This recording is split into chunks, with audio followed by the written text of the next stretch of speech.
The thunderous crack of splitting timber reverberated through Silver Bend Mine, as Madison Foster's world collapsed around her. One moment, she had been carefully examining a vein of silver ore with her assaying equipment. The next, she was fighting for her breath as tons of rock and timber came crashing down, plunging the mine into darkness. It was May 1882 in Pinedale, Arizona Territory, and Madison had been the only woman brave or foolish enough to venture into the depths of Silver Bend. The mining company had reluctantly hired her as an assayer 6 months ago, desperate for someone with her expertise after their previous assayer had succumbed to consumption. At 26, Madison had spent years studying mineralogy back east, defying her parents' wishes that she settle down with a suitable husband. Instead, she had headed west where her skills could earn her independence, even if that meant enduring the skeptical glares of miners who believed a woman had no place underground. Now, as the dust settled around her and pain radiated from her trapped leg, Madison wondered if they had been right. "Hello," she called out weakly, coughing as dust filled her lungs. "Is anyone there? Help!" Her voice echoed through the collapsed tunnel, but no response came. The lantern she had been carrying lay shattered nearby, its flame extinguished, leaving her in complete darkness. Madison felt panic rising in her chest as she realized how dire her situation was. The main work crew had been blasting in the north tunnel, far from where she had been taking samples. With the collapse, she might be completely cut off. Meanwhile, above ground, Ethan Morgan removed his hat and wiped sweat from his brow as he rode toward Pinedale. At 32, he'd spent the last decade as a cowboy, the last 3 working for the Circle P ranch outside of town. The foreman had sent him to deliver a message to the assay office about the strange rock formations they'd discovered while digging a new well on the property. Ethan hadn't been to town in nearly a month, preferring the solitude of the range to the bustle of Pinedale, despite its modest size. Something about crowds made him uneasy after his years in the war. He'd fought for the Union in the final year of the Civil War when he was barely 18, and those memories still haunted him. The open country and honest work with cattle had been his salvation. As he crested the hill overlooking the mining settlement, he noticed unusual activity near the Silver Bend mine entrance. Men were running, shouting, and a cloud of dust was still settling around the mine entrance. His instincts immediately told him something was wrong. Ethan spurred his horse forward, galloping down to where a crowd had gathered. He dismounted quickly, tying his roan gelding to a hitching post before approaching a group of dust-covered miners. "What's happened?" he asked, addressing a burly man who appeared to be giving orders. The man turned, his face grim. "Cave in at the main shaft. Most of the boys were working the north tunnel, thank God, but we're still accounting for everyone." "Anyone missing?" Ethan asked, his experience in crisis situations from the war making him calm and focused. The foreman wiped dust from his face. "We're checking. Might be." He stopped suddenly as another miner rushed up to them. "Boss, Miss Foster's still unaccounted for. She was supposed to be taking samples in Section 3 this morning." The foreman cursed under his breath. "That woman's been nothing but trouble since she got here. Who ever heard of a female assayer anyway?" Ethan's jaw tightened. "Is anyone going in after her?" The foreman looked at him sharply. "We've got men working to secure the main shaft, but Section 3 is completely blocked. It'll take hours to reach it if we can at all, and we don't even know if she's alive in there." "I've done rescue work in mines before," Ethan said, already removing his jacket. It wasn't entirely true, but he had helped dig out trapped soldiers after a tunnel collapsed during the war. "I'll help." The foreman looked skeptical but nodded.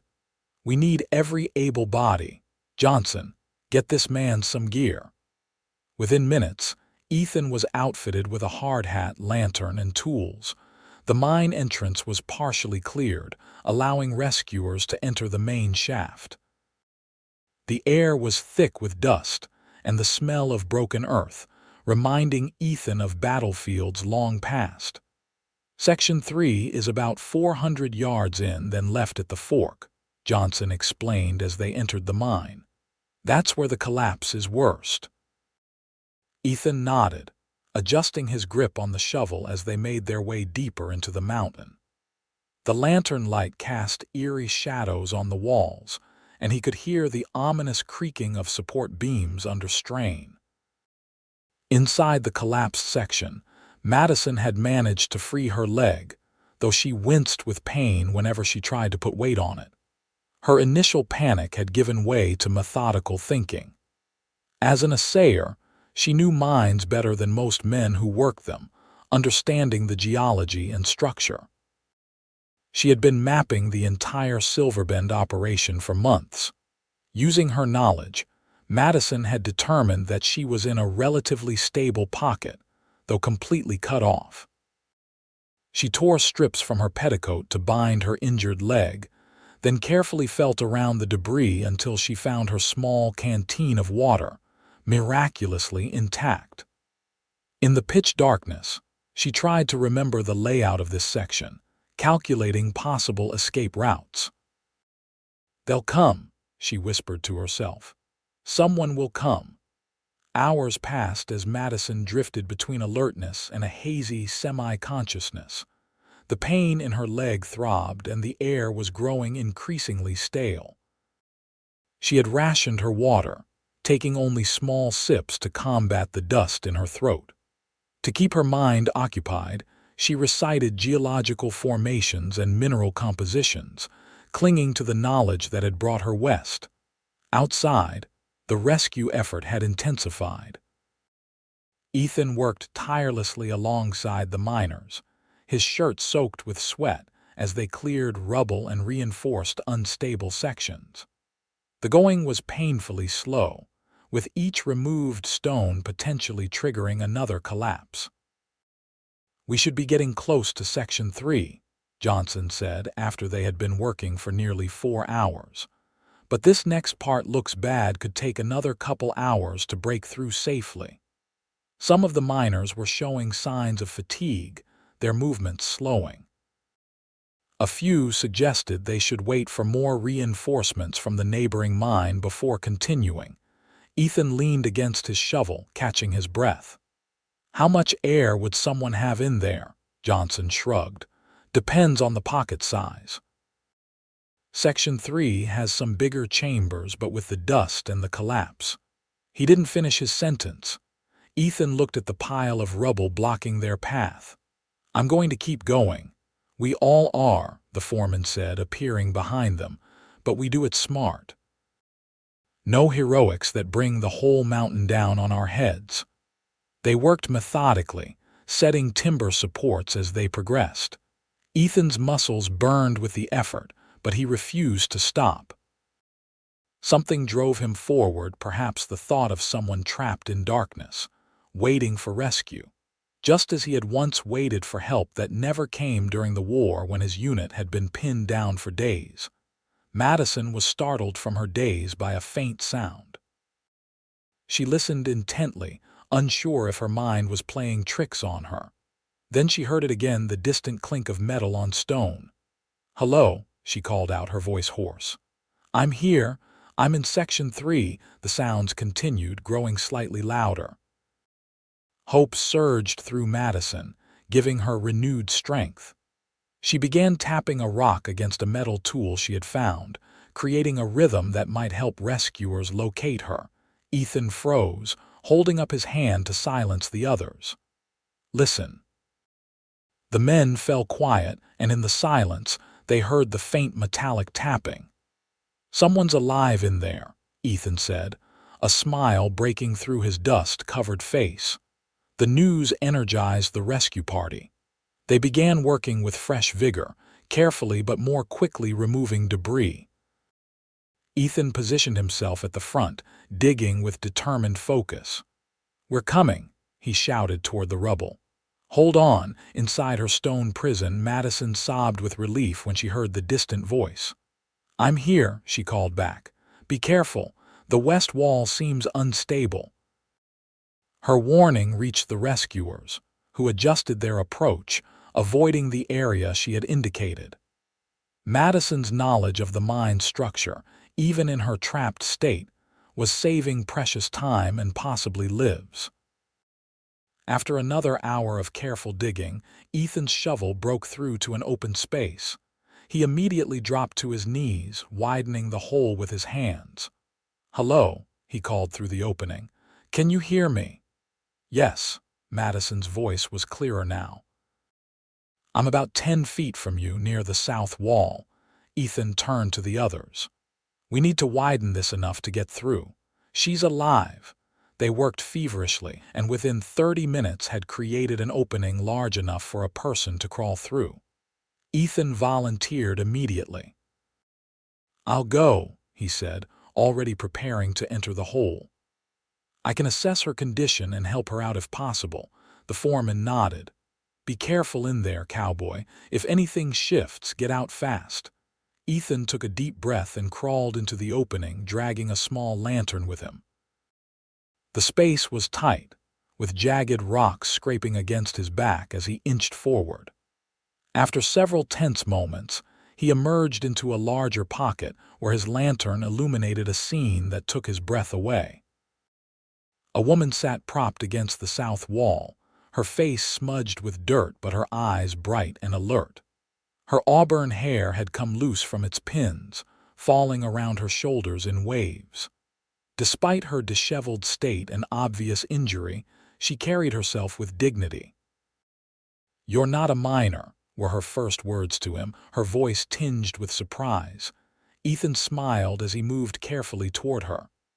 "No, madam, Ethan Morgan. I work cattle for the Circle P. Madison Foster," she replied. "I'm the assayer here. Thank you for coming for me." "Let's get you out of here first, then you can thank me," he said, kneeling beside her to examine her leg.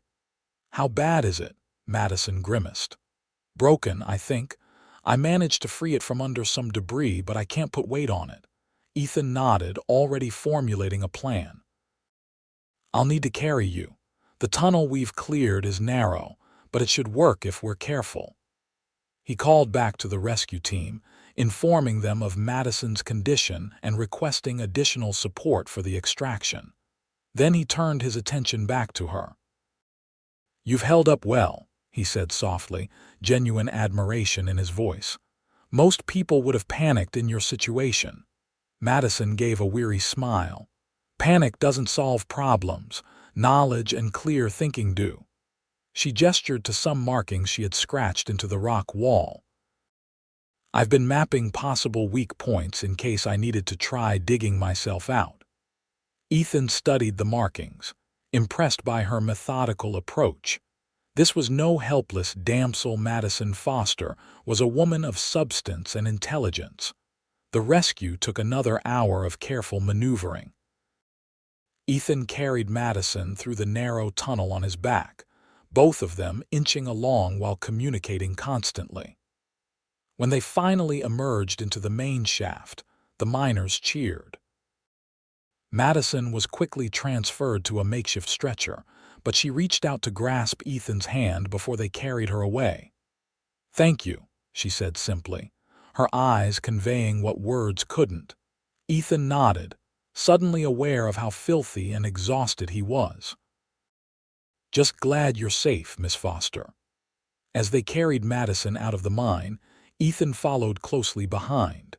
The bright afternoon sunlight was almost painful after hours in the darkness. A crowd had gathered outside, news of the trapped female assayer having spread through town. Madison shielded her eyes against the glare, uncomfortable with being the center of attention. Dr. Samuel Wilson, Pinedale's physician, was waiting to examine her.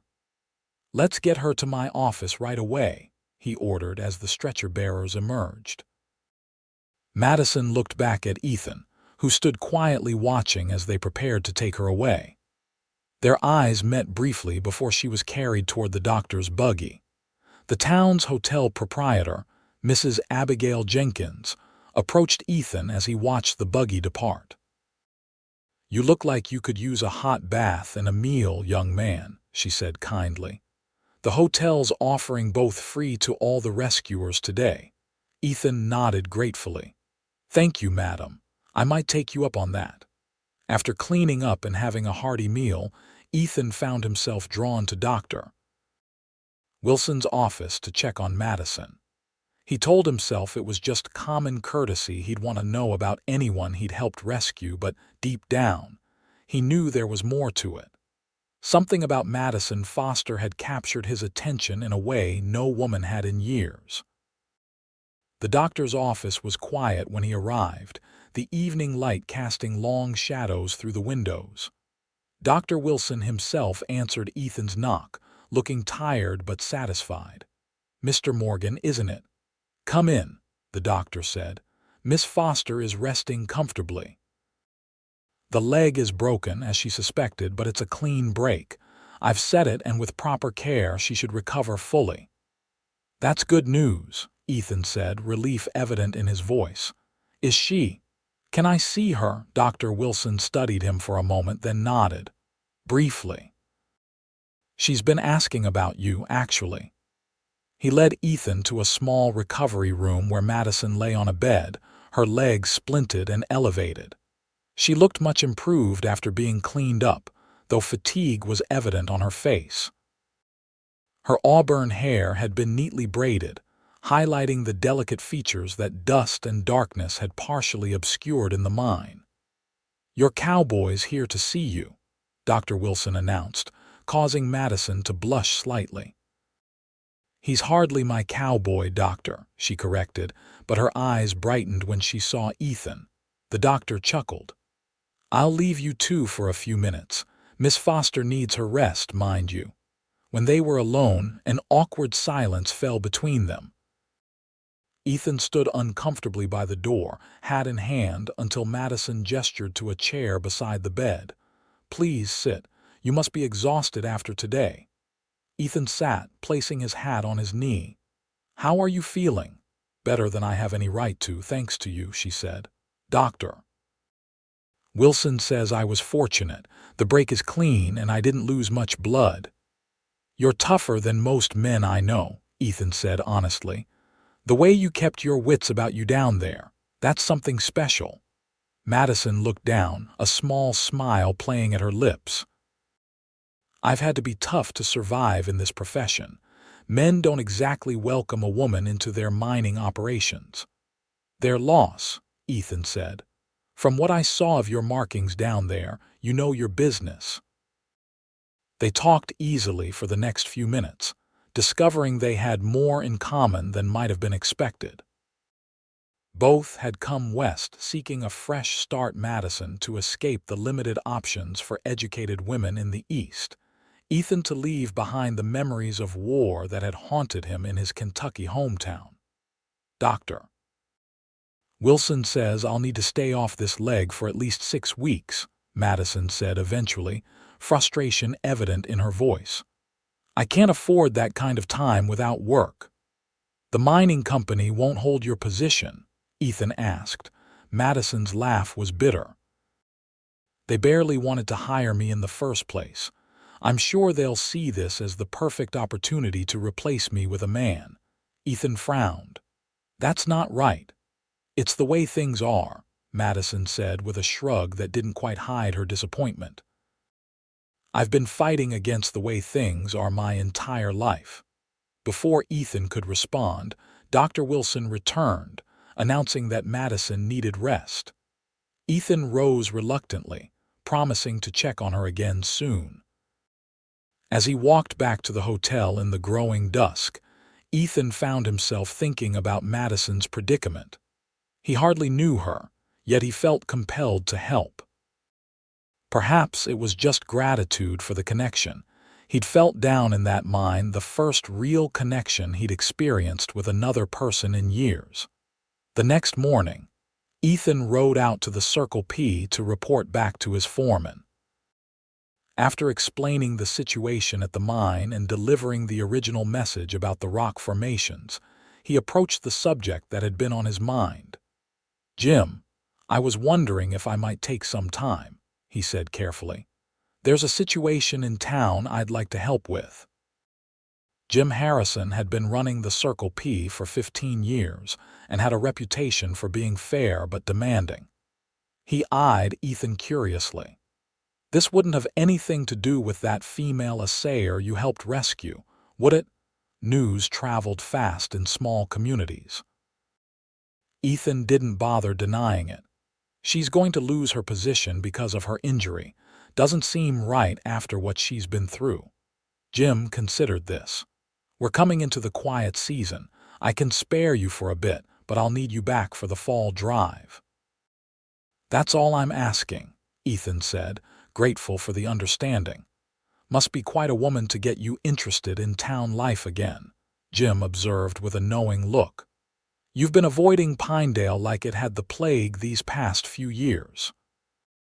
Ethan just nodded, not willing to examine those feelings too closely yet. When he returned to town, Ethan went straight to the mining company office. Herbert Donovan, the mine manager, was a portly man with a perpetual scowl who clearly disliked interruptions. "What can I do for you?" he asked without looking up from his paperwork. "I'm here about Madison Foster," Ethan said directly. This got Donovan's attention. "The assayer, what's your interest in the matter? I helped dig her out yesterday," Ethan explained. "I understand you're planning to replace her while she recovers." Donovan leaned back in his chair. "Business is business, Mr. Morgan, Ethan Morgan, Mr. Morgan. We need an assayer working. The mine can't operate efficiently without one. Miss Foster may be competent, but she'll be laid up for weeks.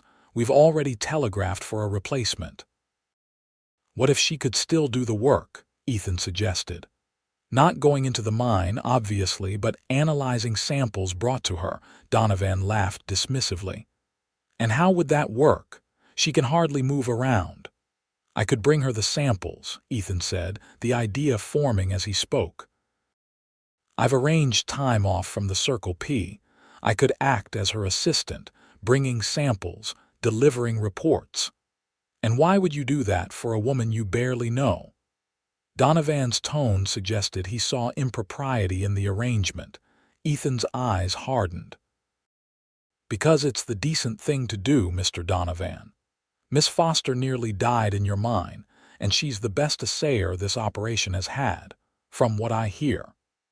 Donovan considered this, clearly weighing the inconvenience of waiting for a new assayer against Ethan's proposal. Finally, he sighed.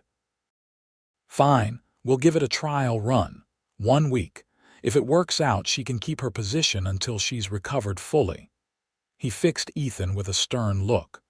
"But I expect the same quality of work and timeliness we'd get from an able-bodied assayer. No exceptions." Ethan nodded. "You'll get it." "Miss Foster doesn't strike me as someone who makes excuses." When Ethan arrived at Dr. Wilson's office with the news, Madison was sitting up in bed, clearly frustrated with her confinement. Her face brightened when she saw him, then shifted to surprise when he explained his arrangement with Donovan. "You did what?" she asked, certain she had misheard. Ethan repeated his conversation with the mine manager. "It's just for while you recover," he added hastily. "I know you don't need permanent help." Madison studied him, confusion evident. "But why would you do this? You hardly know me." Ethan shifted uncomfortably. "Let's just say I know what it's like to have everything you've worked for threatened by circumstances beyond your control." He gestured to her leg. "Besides, you saved lives yesterday with your warning about the unstable wall. You deserve better than to lose your position over this." Madison was quiet for a moment, clearly torn between pride and practicality. "I can't pay you much," she finally said. "The assayer's salary is modest." "I'm not asking for payment," Ethan said. I've saved enough from my work at Circle P. This is something I want to do. Dr. Wilson, who had been listening from the doorway, cleared his throat. If I may interject, this seems like an excellent solution. Miss Foster needs help if she's to continue working during recovery, and Mr. Morgan has already proven himself capable in a crisis. Madison looked between the two men, then nodded slowly. Very well. But I'll insist on compensating you somehow, Mr. Morgan. I don't accept charity. Ethan smiled. We'll work something out. The next challenge was finding suitable accommodations for Madison during her recovery. Dr. Wilson could not keep her in his small practice indefinitely, and her own lodgings were on the second floor of a boarding house with no easy access for someone with a broken leg. Mrs. Jenkins at the hotel has a ground floor room she keeps for invalid guests, Dr. Wilson suggested. It's comfortable and would allow Miss Foster to set up a small workspace. The arrangements were made, and the following day, Ethan helped move Madison to the hotel. Mrs. Jenkins, a widow with a kind heart and practical nature, had prepared the room with extra pillows and a table that could serve as a desk. I've had the boys bring over your equipment from the assay office, she told Madison as Ethan carefully helped her settle into a chair. Mr. Donovan wasn't pleased about it, but Dr. Wilson convinced him it was necessary. Madison surveyed the microscope, scales, and chemical testing equipment now arranged on the table. Thank you, Mrs. Jenkins. This is perfect. Well, we take care of our own in Pinedale, the older woman said, though her expression suggested Madison was an unexpected addition to those she considered our own. She turned to Ethan. Will you be staying at the hotel as well, Mr. Morgan? I've taken a room at the boarding house, Ethan said. It's closer to the mine, which will make it easier to bring samples back and forth. Over the next few days, a routine developed. Ethan would go to the mine each morning, collecting samples from the various tunnels according to Madison's detailed instructions. He would bring them back to the hotel, where Madison would analyze them, making notes and observations that Ethan would then deliver back to the mine office. At first, their interactions were purely professional, with Madison explaining geological terms and teaching Ethan how to identify promising ore samples. But gradually, as the hours spent together accumulated, their conversations expanded beyond work. Ethan learned that Madison was the daughter of a Boston mathematics professor who had reluctantly supported her interest in geology. She had studied informally under one of her father's colleagues at Harvard, never allowed to officially enroll but absorbing knowledge wherever it was offered. Her journey west had begun after her mother's death 2 years earlier, when she realized nothing tied her to Boston anymore. In turn, Ethan shared stories of his childhood in Kentucky, his brief but harrowing experience in the war, and his subsequent wandering that had eventually brought him to Arizona territory. He spoke of his love for the open country and the peace he found working with horses and cattle. Yet here you are in town, playing assistant to an assayer, Madison observed one evening as they finished their work for the day. Hardly the wide open spaces you claim to love. Ethan looked up from the sample he was labeling. Some things are worth making adjustments for, he said simply. Their eyes held for a moment longer than necessary before Madison looked away, suddenly interested in her notes. As the first week drew to a close, Donovan came to inspect their arrangement. He reviewed Madison's reports with a critical eye, clearly looking for any excuse to terminate the agreement. Finding none, her work was, if anything, more detailed than before he grudgingly agreed to continue the arrangement until she recovered. Though I still think it's highly irregular, he muttered as he left.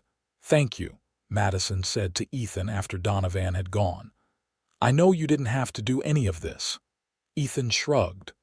I'm enjoying it, actually, learning about geology, seeing how the mine operation works from this side. It's interesting. Really? Madison raised an eyebrow skeptically. Most men find my explanations of mineral compositions tedious. Most men are fools, Ethan said with unexpected vehemence, then looked embarrassed by his outburst. I mean, knowledge is never wasted. My father used to say that. Madison smiled, touched by his sincerity. Your father sounds like a wise man. He was, Ethan said softly. He died when I was 16, influenza. The conversation had turned personal again, as it increasingly did during their days together. Madison found herself looking forward to these moments, when the professional facade dropped, and they spoke as friends or perhaps something more. As the second week of their arrangement began, Madison's recovery was progressing well. Dr. Wilson was pleased with how the bone was setting, though he cautioned that she still needed to avoid putting weight on the leg. Another month at least before you can start using crutches, he warned during a checkup. And no going into that mine until I give my explicit approval. Madison nodded dutifully, though being kept from her work site chafed at her independent nature. Still, the arrangement with Ethan had worked better than she could have hoped. Not only was she keeping her position, but she was also gaining insights into areas of the mine she hadn't previously explored, thanks to his detailed descriptions and the samples he brought. And then, there was the unexpected pleasure of his company. Madison had deliberately avoided close relationships since coming west, focusing entirely on establishing her professional reputation. But something about Ethan Morgan broke through her carefully constructed barriers. Perhaps it was the quiet competence with which he approached everything, or his genuine interest in her work, or simply the way his rare smiles transformed his serious face. One afternoon, Ethan returned from the mine looking troubled. He set down the day's samples without his usual care and paced the small room. "What is it?" Madison asked, immediately concerned. "Has something happened at the mine?" Ethan stopped pacing. "There's talk of blasting in the North Tunnel tomorrow. But from what you've taught me about the rock formations there, it seems risky. The foreman wouldn't listen when I tried to explain." Madison straightened. "What exactly did you observe?" Ethan described the section in question, using the geological terms he had learned from her with surprising accuracy. Madison's expression grew increasingly concerned as he spoke. "You're right to be worried," she said when he finished. "That area could be unstable, especially after the recent collapse affected the overall structure." She reached for her crutches, which she had recently started using for short distances within her room. "Help me up. We need to go to Donovan immediately." "You can't go to the mine office," Ethan protested. Dr. Wilson said, "This isn't about me," Madison cut him off. "If they blast in that section, we could have another collapse, possibly worse than the one that trapped me." Seeing her determination, Ethan helped her up and supported her as she maneuvered on her crutches. They made their way slowly to the mine office, attracting curious stares from townspeople unused to seeing the female assayer out and about, especially in the company of the handsome Cowboy, who had become her constant companion. Donovan was predictably dismissive of their concerns. "Miss Foster, with all due respect, you haven't been in the mine for weeks. Morgan here is hardly qualified to make geological assessments." "I trained him to recognize key indicators," Madison argued, "and his observations match with the mapping I did before the accident. That section needs further investigation before any blasting." The argument continued, growing heated as Donovan refused to delay the scheduled work. Finally, Madison played her trump card. "Very well, but I insist my concerns be noted officially in the mine records." When the tunnel collapses and men are injured or killed, I want it clear that you were warned." Donovan's face reddened with anger, but the mine's clerk, who had been quietly taking notes, looked up nervously. Having such a warning on record would create significant liability for the company. "Fine," Donovan snapped. "We'll delay blasting for 48 hours and have the company engineer inspect the section." Satisfied, Madison nodded, knowing it was the best outcome they could hope for. As Ethan helped her back to the hotel, exhaustion from the confrontation and the physical exertion caught up with her. She stumbled slightly, and Ethan's arm went around her waist to steady her. "I've got you," he said softly, his face close to hers. For a moment, they stood frozen, the contact between them suddenly charged with awareness. Madison could feel the strength in the arm supporting her, could see flecks of gold in Ethan's brown eyes that she had never noticed before. "Thank you," she whispered, unsure if she was thanking him for the physical support or for believing in her judgment enough to face down Donovan. Ethan's expression softened. "Always," he said simply. The moment was broken when Mrs. Jenkins bustled out of the hotel, concerned by Madison's prolonged absence. "Miss Foster, you shouldn't be out in this heat. Come inside at once." They separated, Madison suddenly conscious of how their position might appear to others.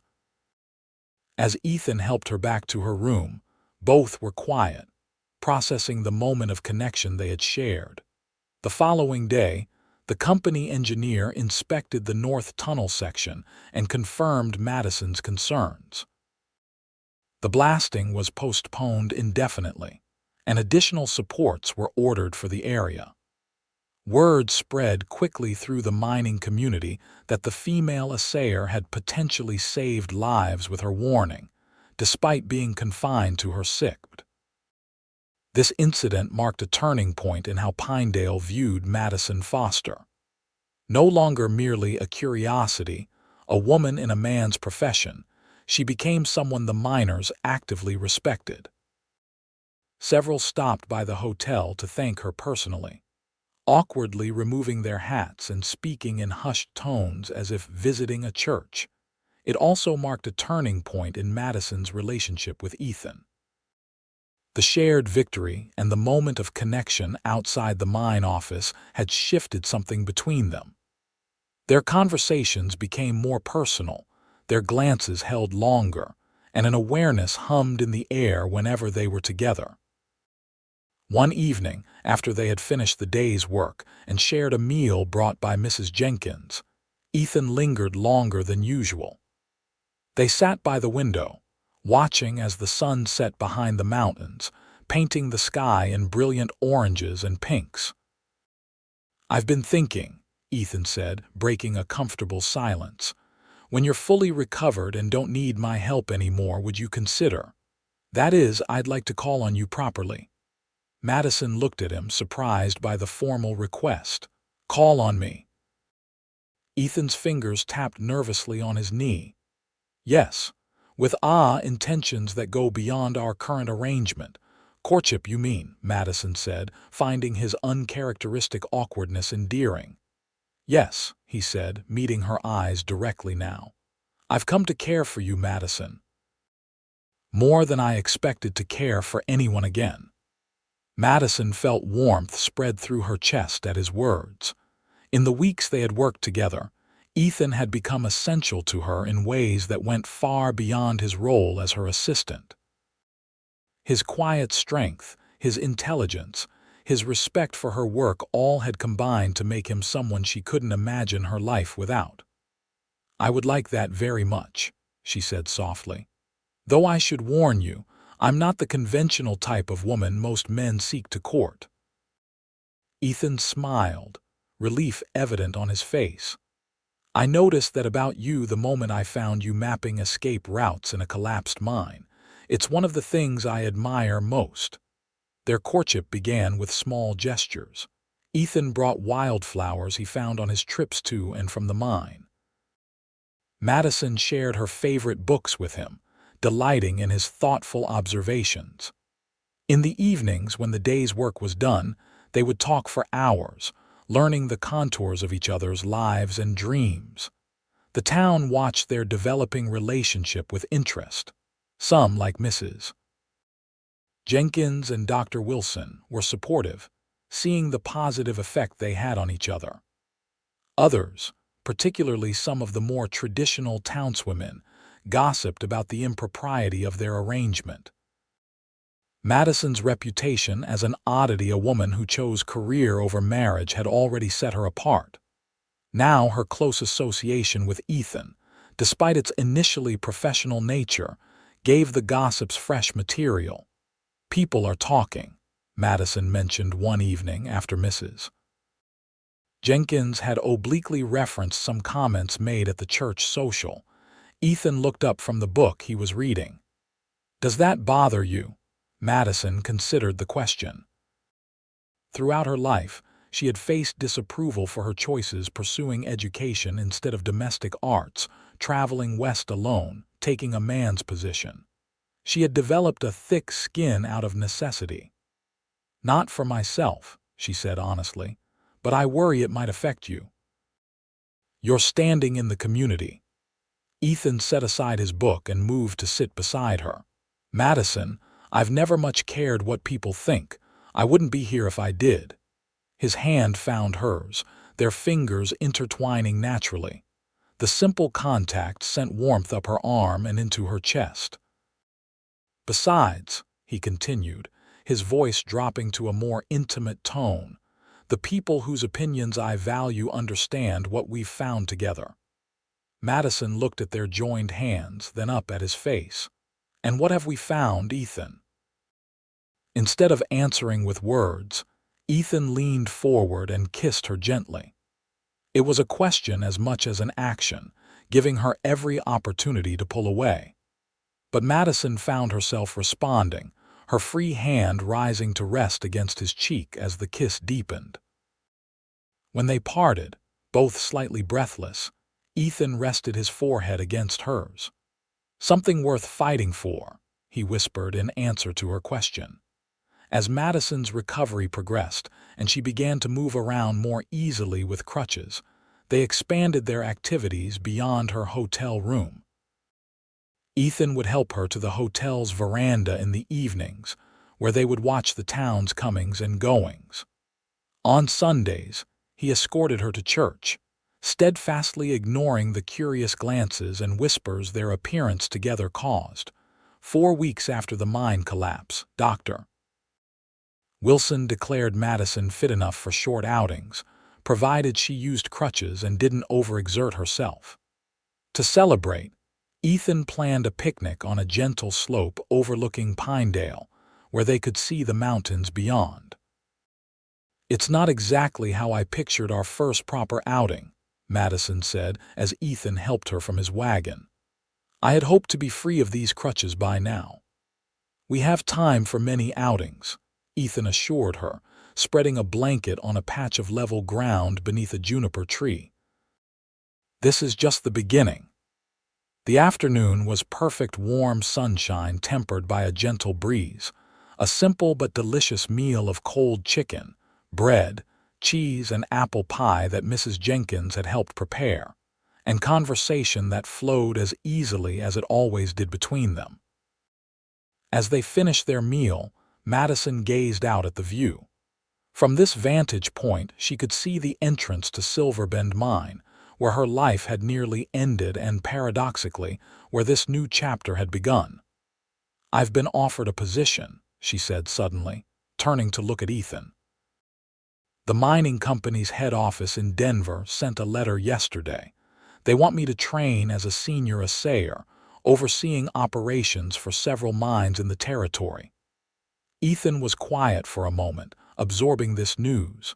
"That's a significant advancement," he said carefully. "You deserve it."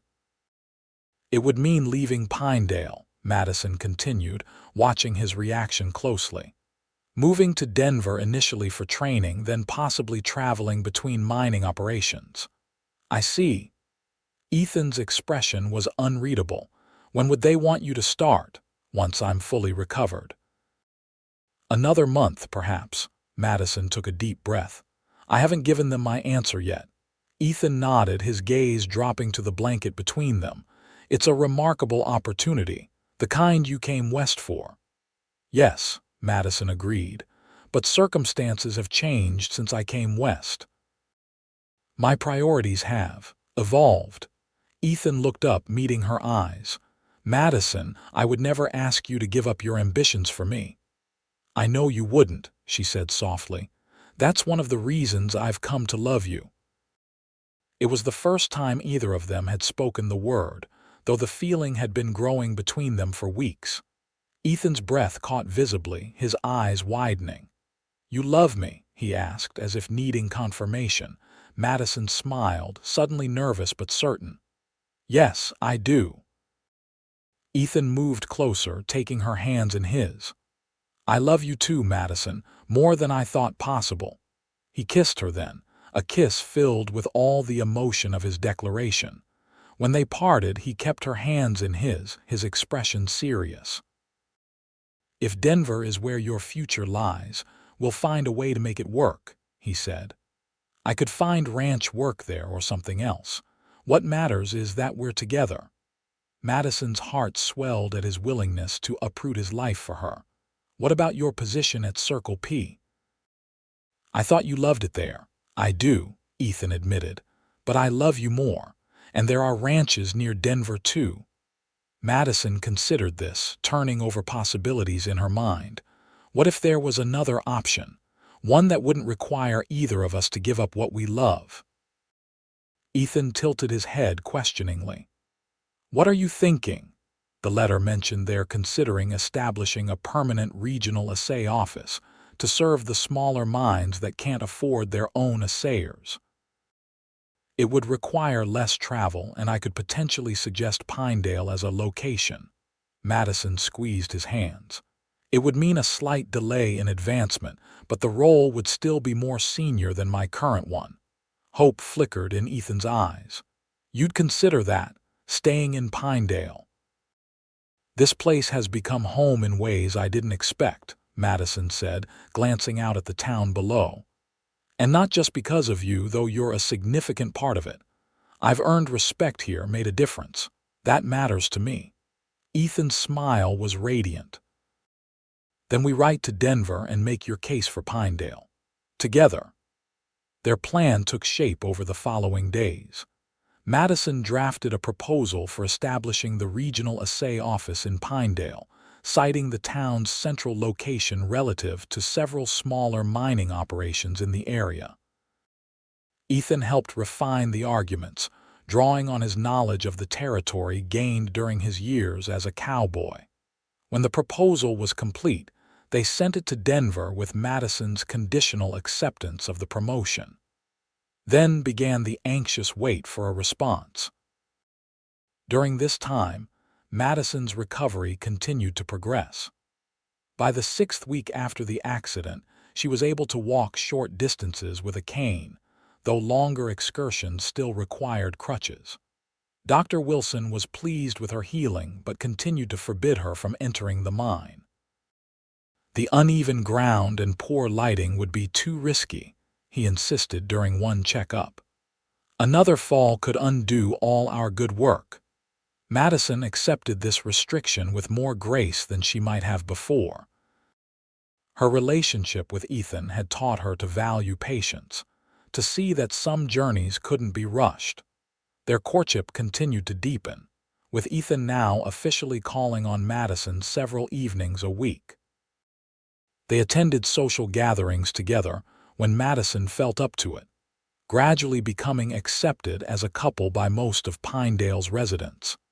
Even Herbert Donovan had grudgingly come to appreciate their partnership after the North Tunnel incident had proven Madison's expertise.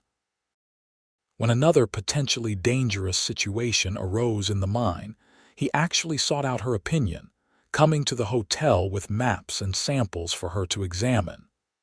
I never thought I'd see the day Donovan would ask a woman for mining advice, Ethan remarked after the mine manager had left. "You've changed minds here, Madison." "We've changed minds," she corrected him. "Your willingness to work with me, to learn from me, showed others it was possible." 3 weeks after sending their proposal, a response arrived from Denver. Madison's hands trembled slightly as she opened the letter, Ethan standing close beside her for support. Her eyes scanned the page quickly, then again more slowly. "They've accepted it," she said, her voice filled with disbelief and joy. "They're establishing the regional office in Pinedale, with me as the senior assayer. I'll need to go to Denver for 6 weeks of training once I'm fully recovered, but then I'll return here permanently." Ethan lifted her off her feet in a careful embrace, mindful of her still healing leg. "I knew they would see the wisdom of your plan," he said, twirling her gently before setting her down again. "This calls for a celebration." That evening they joined friends at Pinedale's best restaurant, a modest establishment by Eastern standards, but the finest the mining town had to offer. Dr. Wilson and his wife, Mrs. Jenkins, the Harrisons from the Circle P, and even Herbert Donovan gathered to toast Madison's achievement.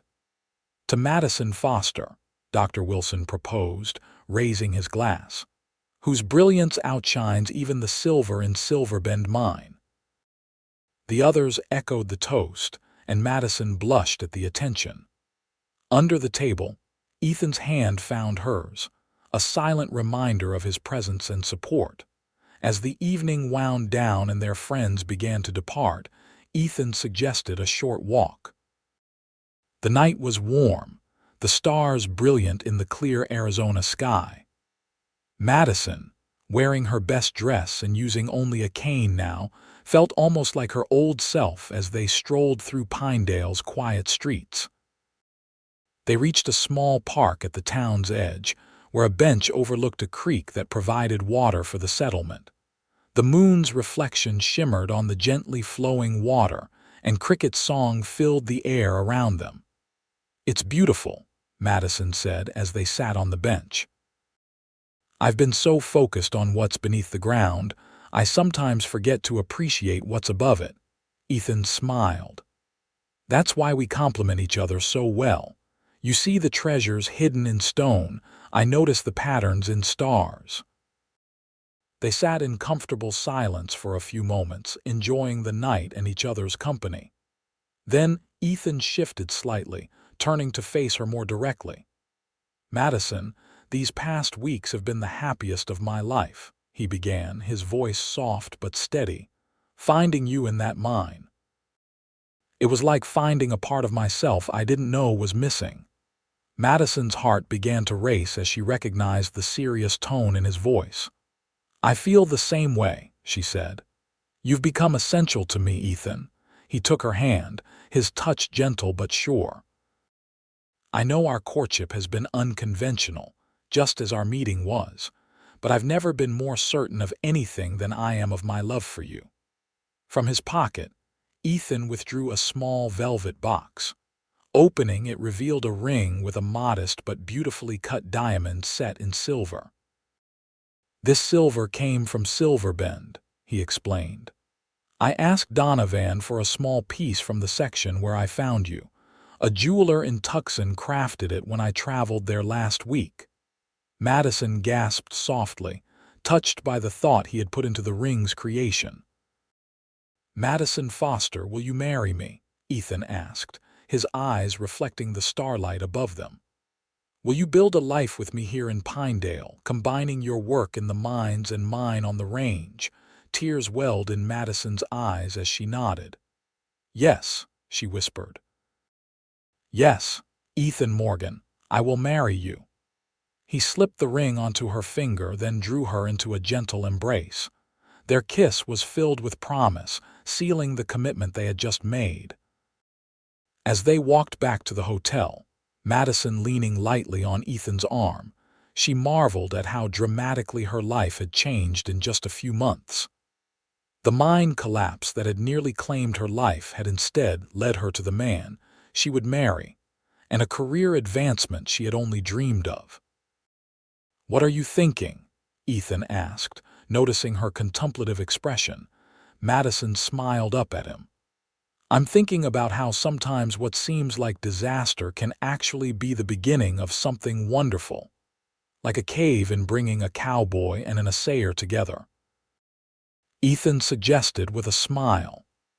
"Exactly like that," Madison agreed, leaning her head against his shoulder as they continued their walk under the star-filled Arizona sky. The news of their engagement spread quickly through Pinedale. Most reactions were positive, with many commenting that they had seen it coming since Ethan's dedicated rescue effort. Mrs. Jenkins insisted on hosting an engagement dinner for them at the hotel, inviting prominent townspeople and friends to celebrate. "It's not every day Pinedale's most unusual couple announces their intentions," she declared as she fussed over table arrangements. "And to think it all started with that terrible mine collapse.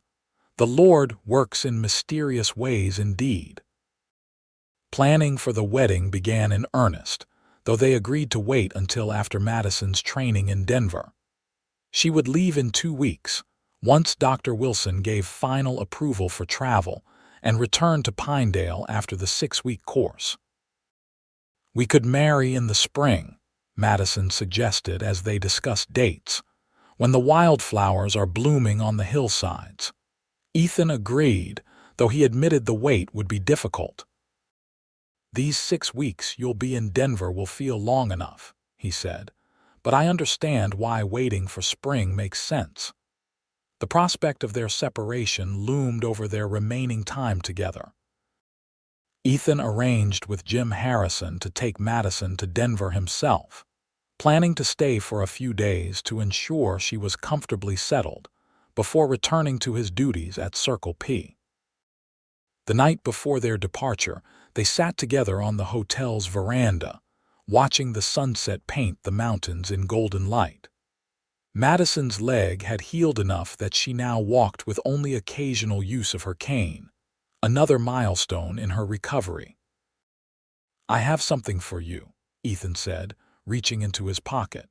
He withdrew a small leather pouch and handed it to Madison. She opened it curiously to find a silver locket on a delicate chain. Opening the locket revealed a tiny photograph of Ethan on one side, the other side empty. "I thought you might like to have this while you're in Denver," he explained. "We can put your photograph in the other half when we find a photographer."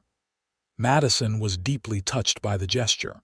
"It's beautiful, Ethan. I'll wear it every day." He helped her fasten it around her neck, his fingers brushing against her skin in a way that sent warmth through her body. "I have something for you too," Madison said, reaching for her reticule. From it, she withdrew a small, flat object wrapped in cloth. "It's not as romantic as a locket, I'm afraid." Ethan unwrapped the gift to find a brass compass, its surface engraved with his initials. "It's perfect," he said sincerely. "How did you know I needed one? You mentioned losing yours during the spring roundup," Madison reminded him. "I thought it might be useful for your work and—" She hesitated, suddenly shy. "A reminder to find your way back to me." Ethan's expression softened. "I will always find my way back to you, Madison, compass or no compass." Their journey to Denver the following day was long but comfortable. Ethan had arranged for a private compartment on the train, allowing Madison to rest her leg during the trip. They spoke of their plans for the future, the house they would build on a small piece of land Ethan had purchased on the outskirts of Pinedale, close enough to town for Madison's work, but with enough space for Ethan to keep a few horses. "It won't be a grand estate," Ethan said as the train carried them through the Arizona landscape, "but it will be ours." "That's what matters," Madison agreed. "A place that's ours, where we can both pursue our work and come home to each other." Denver was a shock after the small mining town of Pinedale. The bustling city with its elegant buildings, busy streets, and fashionable residents made Madison suddenly conscious of her frontier attire and practical hairstyle. "Ethan," 2, stood out with his cowboy hat and sun-weathered skin among the urban gentlemen. "I feel like we've traveled to a different world," Madison commented as their carriage made its way to the hotel where the mining company had arranged her stay. Ethan squeezed her hand reassuringly. "You belong anywhere you choose to be, Madison. Don't forget that." The mining company had spared no expense for their promising new senior assayer. Madison's accommodations were in one of Denver's finest hotels, and a representative met them upon arrival to review her training schedule and introduce her to the other assayers who would be participating in the course. Ethan stayed for 3 days, helping Madison settle in and exploring Denver together during her free time. They visited the city's impressive public library, where Madison reveled in access to scientific journals she hadn't seen since leaving Boston. They attended a theatrical performance, dressed in their finest clothes, and pretended for an evening to be sophisticated city dwellers rather than frontier transplants. But all too soon, the time for Ethan's departure arrived. They stood on the train platform, reluctant to say goodbye despite knowing their separation was temporary. 6 weeks, Ethan said, holding both her hands in his. "It will pass quickly." Madison nodded, trying to keep her emotions in check. "I'll write every few days. And I'll learn everything I can to make our new assay office in Pinedale the best in the territory. I know you will." Ethan reached up to touch the locket she wore around her neck. "Remember, I'm always with you."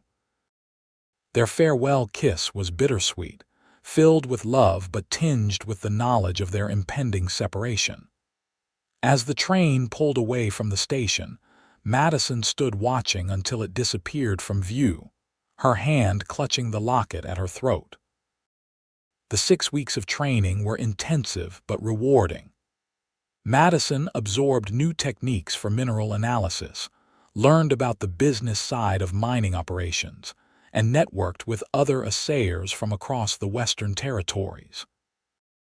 Her intelligence and dedication impressed her instructors, and her unusual path to the profession, including the mine collapse and rescue, made her something of a celebrity among her peers. In her letters to Ethan, she shared her experiences and the plans she was developing for the Pinedale regional office. His replies, arriving every week without fail, brought news of home progress on their house, happenings in town, and always expressions of his love and longing for her return.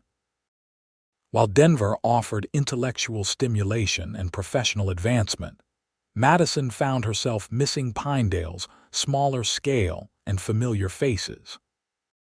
She missed the mountains visible from every street, the clean desert air, and most of all, she missed Ethan, his quiet strength, his thoughtful observations, and the way she felt completely herself in his presence.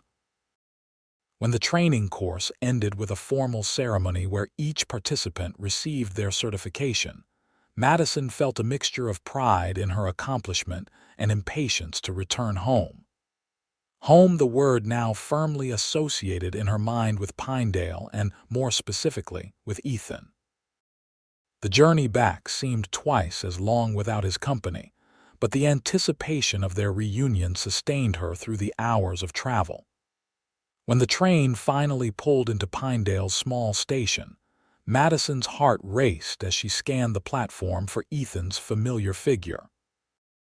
He was there, standing tall among the waiting crowd, his eyes fixed on the train windows. When he spotted her, his face broke into a radiant smile that Madison felt to her core. The moment the train stopped, she was gathering her belongings, eager to disembark. Ethan was waiting at the steps when she descended, and without regard for propriety, he lifted her into an embrace, spinning her around once before setting her gently on her feet. "Welcome home," he said, his voice husky with emotion. "I've missed you so much," Madison replied, not caring who might be watching their reunion. Ethan picked up her bags with one hand, keeping the other around her waist as they walked to his wagon. "Wait until you see the house," he said. "The roof is on and the walls are up. It should be ready for us by spring, just as we planned." As they drove through town, Madison noticed small changes: a new sign on the general store, an addition being built on the schoolhouse that had occurred during her absence. But the essence of Pinedale remained the same, and she felt a surge of affection for the town that had become her home. "I want to show you something before we go to the hotel," Ethan said, turning the wagon onto a less traveled road that led to the outskirts of town. They crested a small rise, and there before them stood the framework of their future home. The structure was larger than Madison had expected, with a wide porch wrapping around the front and one side, large windows, and a sturdy chimney of local stone. "Ethan, it's beautiful," she gasped as he helped her down from the wagon. "Come see," he urged, taking her hand and leading her toward the house. "The bedroom and kitchen are nearly finished. I wanted those done first so you could see them properly." The interior was indeed taking shape, with smooth plank floors, built-in cabinets in the kitchen, and a large stone fireplace in what would be their living room. The bedroom had been plastered and painted a soft blue, with large windows offering views of the mountains. "The office for your work will be here." Ethan showed her a room adjacent to the bedroom, "with plenty of light for your instruments and built-in shelves for your books and samples." Madison turned to him, overwhelmed by the thought and care he had put into creating a home that would support both their needs. "You've thought of everything." "I had 6 weeks to plan while you were gone," he reminded her with a smile, "and I wanted it to be perfect for us." That evening, they dined at the hotel restaurant, where Mrs. Jenkins had prepared a special meal to welcome Madison home. Friends stopped by their table to greet her and hear about her experiences in Denver. Many expressed excitement about the new regional assay office that would bring additional business to Pinedale. "The building for your office is being prepared," Herbert Donovan informed her, stopping by their table briefly. "The company has allocated funds for new equipment as well. They were quite impressed with your performance in Denver." Madison thanked him, still slightly surprised by the transformation in Donovan's attitude toward her. From reluctant employer to proud sponsor, his change reflected the broader shift in how Pinedale viewed her: no longer an oddity, but a valued professional and member of the community. The following weeks were busy for both Madison and Ethan. She threw herself into establishing the regional assay office, setting up equipment, creating systems for processing samples from multiple mines, and hiring an assistant, a young man named Timothy, who showed aptitude for the work and a willingness to learn from a female superior. Ethan divided his time between his duties at Circle P and overseeing completion of their house. The structure progressed rapidly with the help of friends and hired workers, and by late November, it was finished enough for them to begin moving in furniture and household items. "We could move in before Christmas," Ethan suggested one evening as they walked through the nearly completed house. "It's warm enough with the fireplaces, and the roof is sound." Madison looked around at what would soon be their home, already able to envision their life together within these walls. "I'd like that," she agreed, "to celebrate our first Christmas in our own home." With their house nearing completion and Madison's office successfully established, they turned their attention to wedding plans. The small church in Pinedale was booked for the first Saturday in April, when the desert wildflowers would be beginning to bloom.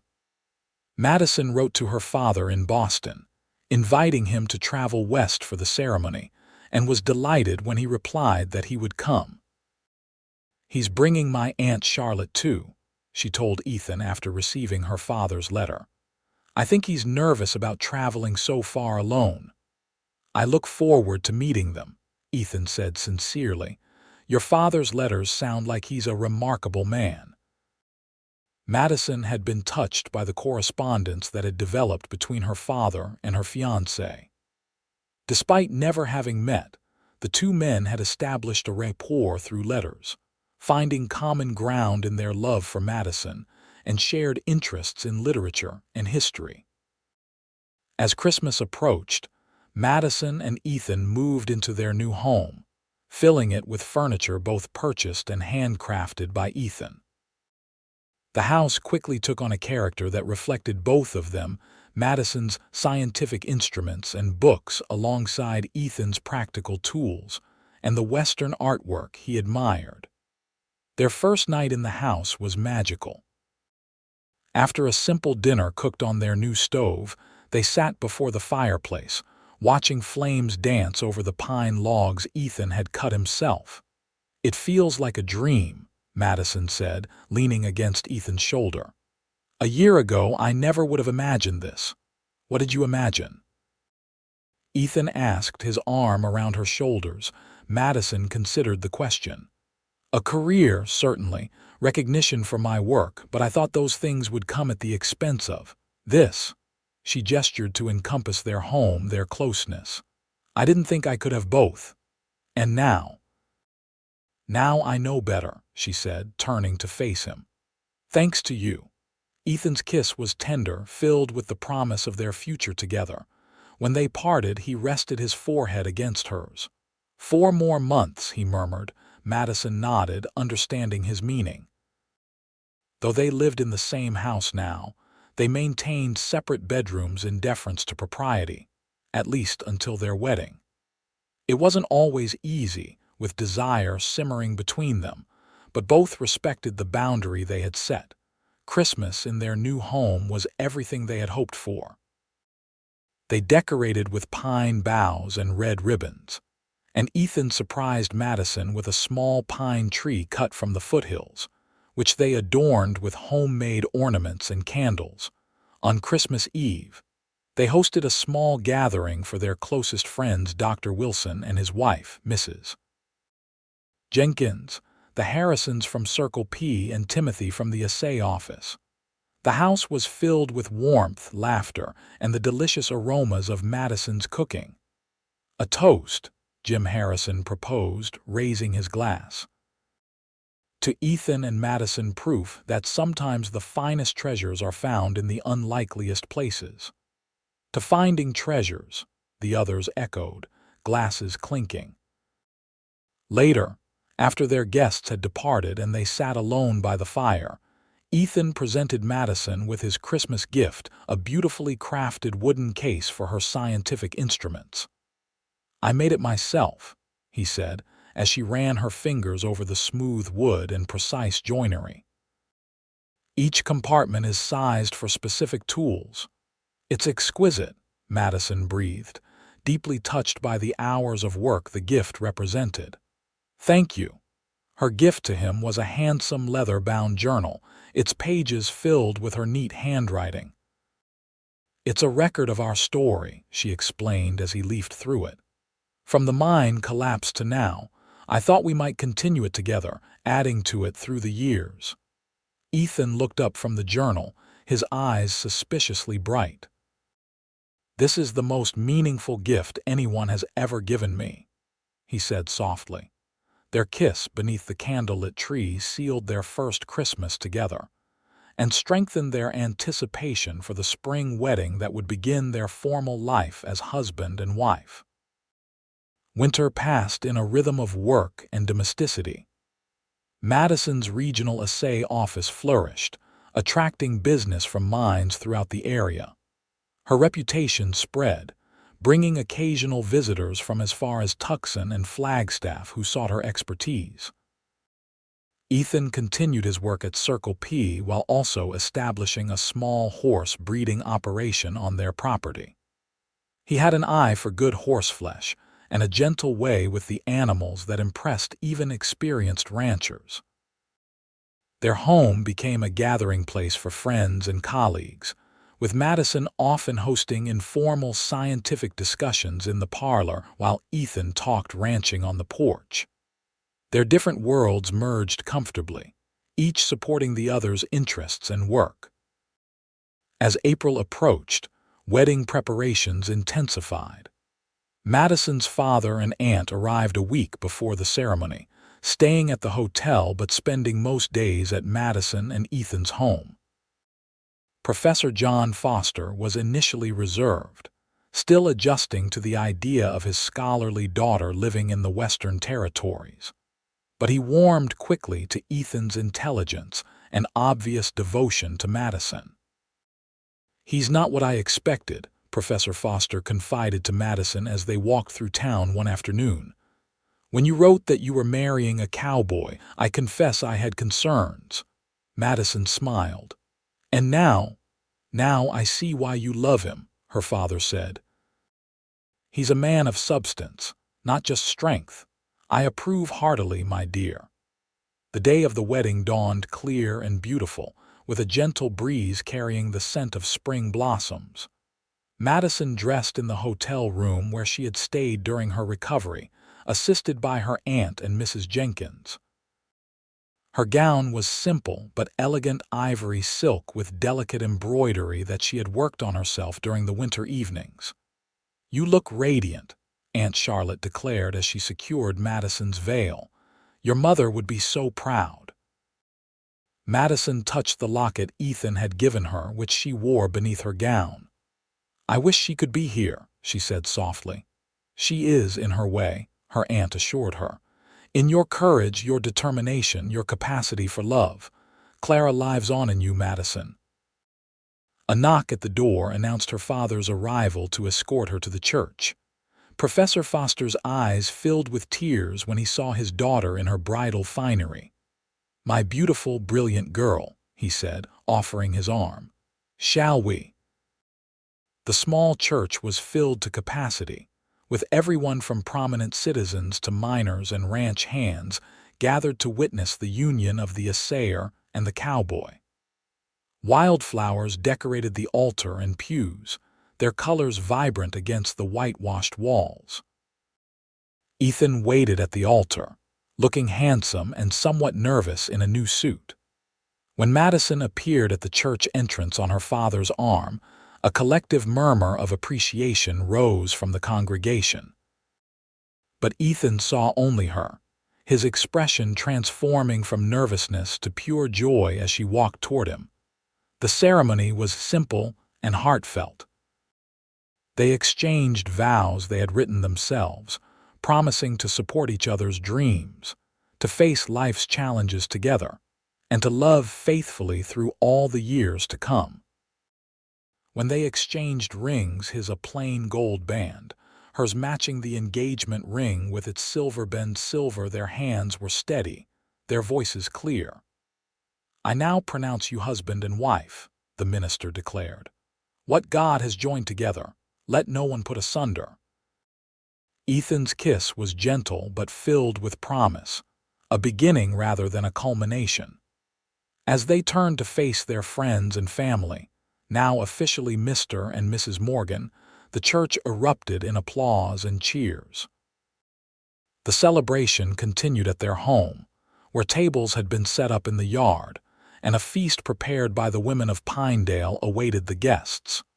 Music, dancing, and congratulations filled the afternoon and evening.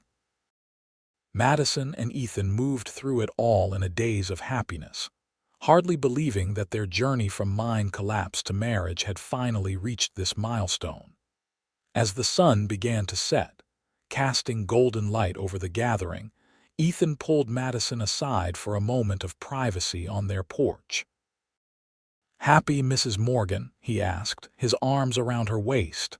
"Completely," she assured him, reaching up to touch his face. "And you, more than I ever thought possible," Ethan said, his eyes reflecting the love that had grown between them over the past year. "And this is just our beginning." Madison nodded, thinking of all they had overcome and all that lay ahead. "Our beginning," she echoed. "I like the sound of that." As they rejoined their guests, Madison caught sight of the mountains where Silver Bend Mine was located, the site of what had seemed like tragedy but had led to the greatest joy of her life. From near death in darkness to this celebration of life and love, her journey had been unexpected but perfect in its way. Later that night, after the guests had departed and they were finally alone as husband and wife, Ethan carried Madison across the threshold of their bedroom not for appearance or tradition, but as a reminder of how he had carried her from the collapsed mine nearly a year before. "Full circle," Madison whispered as he set her gently on their bed. "A new beginning," Ethan corrected, joining her. "The first day of our life together." And as they came together in the intimacy they had waited for, their love deepened with the knowledge that what had begun in darkness had brought them into light, a light they would share for all the days to come. In the years that followed, Madison and Ethan's life together flourished, as did Pinedale itself. The regional assay office became known throughout the territory for its accuracy and efficiency, with mining companies sending their most challenging samples to the Foster-Morgan method, as Madison's techniques came to be known. Ethan's horse breeding operation grew steadily, his animals becoming sought after for their intelligence and stamina. He maintained his connection to Circle P, serving as a consultant during busy seasons, but focused primarily on developing their own ranch. Their home expanded with the addition of a nursery when their son, James, was born 2 years after their wedding. Madison continued her work, bringing the baby to the office when he was small, then adjusting her schedule as he grew. Their family grew again 3 years later with the birth of their daughter, Clara, named for Madison's mother. Through the children's early years, Ethan and Madison maintained the partnership that had begun during her recovery, sharing responsibilities and supporting each other's work. Their home remained a gathering place for both scientific and ranching communities, bridging worlds that had once seemed separate. On the 5th anniversary of the mine collapse, they held a special dinner for those who had been part of the rescue. Many of the miners had moved on to other operations, but several remained in Pinedale, and all had stories to tell of that dramatic day. "I still can't believe you went into that unstable section alone," one of the original rescuers told Ethan over dessert. "The rest of us thought you were crazy."